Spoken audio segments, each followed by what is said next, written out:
let's take this opportunity to have a quick look at a brand new MiniSpares race version of their new alloy head next to my specially prepared Peirce alloy head that we put on our race engine a couple of years ago, certainly before these were available.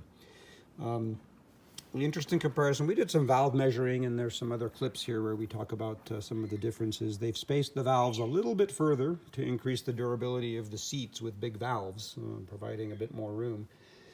It's going to be interesting with the valve cover. A little bit wider at the outer ends, and they say that you'll have to tweak your valve cover a bit. But we can see here that, you know, a lot of the same tricks. I mean, this is what these look like. If you want them to flow, you compare these to stock, and you know, there's no umbrella over here. When you're doing a high performance setup, you can't settle for just a rough, you know, hacked in valve seat area.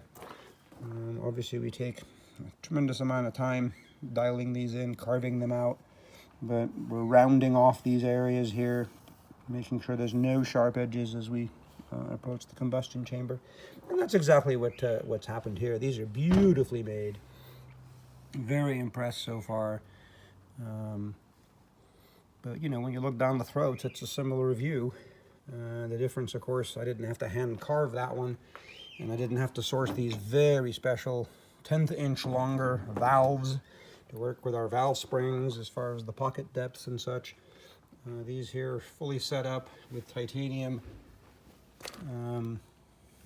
retainers here, lightweight setup, nice high RPM set of valve springs, a good 1/2 inch of travel on the valve without having to do a lot of dialing in like we did here in order to have acceptable spring pressures. This one, we have to say, this one worked fantastic.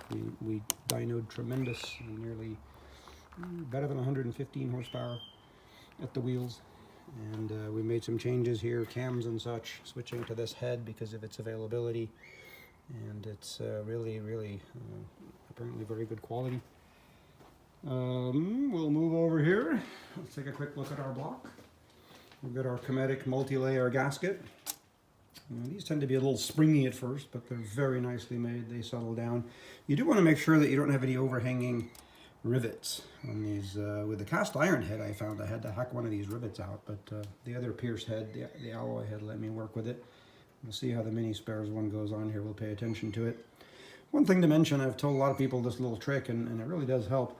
When you put these head studs in, you know, bottom them out and then back them off a tiny bit, quarter turn or less.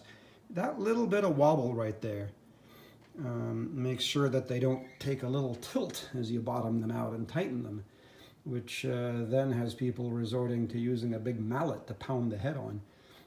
I've talked a lot of people through this sort of a thing, not only on minis, but leave these ARP studs a tiny bit loose to give them a little bit of movement as you put the head down.